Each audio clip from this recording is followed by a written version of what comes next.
आज Doubtnut app download करें। Doubtnut पर अपने सभी गणित, रसायन विज्ञान, भौतिक विज्ञान और जीव विज्ञान के डाउट्स का करो सफाया। बस प्रश्न की फोटो खींचो, एक ही प्रश्न को क्रॉप करो और तुरंत वीडियो सोल्यूशन पाओ। अभी डाउनलोड करें। प्रश्न दिया है एक्स किरणों की वेधन क्षमता निर्भर नहीं करती है और हमें यहाँ पे 4 विकल्प दिए हैं। तो सबसे पहले हम लोग एक्स किरण के बारे में जान लेते हैं। देखिए, एक्स किरण की वेधन क्षमता को समझने के लिए हमें एक्स किरण के प्रकार पर जाना होगा। तो एक्स किरण जो है वो मुख्यतः 2 प्रकार का होता है, ठीक है। पहला हमारे पास होता है मृदु एक्स किरण।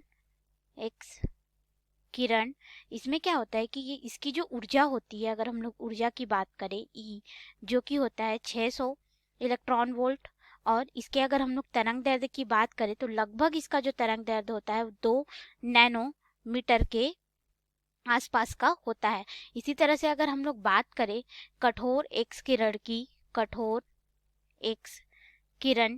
तो कठोर एक्स किरण जो होता है इसकी जो ऊर्जा होती है ई, इसके अगर हम लोग मान की बात करें तो ये होता है 5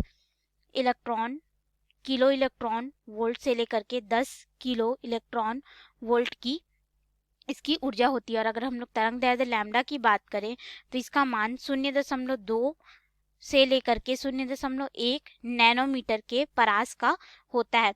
अब देखिए यहाँ पे अगर हम लोग देखें तो मृदु एक्स किरण की जो ऊर्जा है, ठीक है, उसका मान जो है वो कम है तथा तरंग दैर्ध्य का मान अधिक है। ऊर्जा का मान यहाँ पे अगर हम लोग कठोर एक्स की तुलना में देखें तो ऊर्जा का मान कम है और यहाँ पे तरंग दैर्ध्य का मान जो है वो अधिक है। जबकि कठोर एक्स किरण में क्या होता है कि ऊर्जा का मान अधिक है और इसकी तरंग दैर्ध्य जो है वह हमें कम प्राप्त हो रही है। तो इसीलिए जो कठोर एक्स किरण होता है इसका प्रयोग हम लोग सामान की चेकिंग में करते हैं और इसको एयरपोर्ट या फिर रेलवेज वगैरह में सामान की चेकिंग में या फिर कोई हथियार लेके जा नहीं रहा है इसके लिए देखते हैं। और मृदु एक्स किरण का उपयोग हम लोग चिकित्सा के क्षेत्र में करते हैं ताकि जो हमारे जीवित टिश्यू हैं, ठीक है, ऊतक है, उनको यह ज़्यादा नुकसान ना पहुंचाए इसके लिए। तो इसके आधार पे हम देख सकते हैं कि जो एक्स किरण की जो वेधन क्षमता है वो किस पर निर्भर कर रही है, उसके तरंग दैर्ध्य पर निर्भर कर रही है, ठीक है। क्योंकि देखो यहाँ पे तरंग दैर्ध्य के साथ साथ ऊर्जा पर भी निर्भर कर रही है। क्यों? क्योंकि जिसकी ऊर्जा ज़्यादा है उसकी वेधन क्षमता भी क्या हो रही है, ज़्यादा हो रही है। जिसकी तरंग दैर्ध्य कम है उसकी वेधन क्षमता हमें यहाँ पे ज़्यादा मिल रही है। तो यहाँ पे अगर हम लोग बात करें तो वेधन क्षमता किस किस पर निर्भर कर रही है, तरंग दैर्ध्य लैम्डा पर निर्भर कर रही है, ऊर्जा पर निर्भर कर रही है। अब यहाँ पे बात आती है विभवांतर पर और तंतु धारा पे क्या होगा। तो जैसे हम लोग एक्स किरण का उत्पादन करते हैं तो मृदु एक्स किरण के उत्पादन के लिए हम लोग निर्वात ट्यूब ना लेकर के गैस से भरी ट्यूब का हम लोग प्रयोग करते हैं, ठीक है।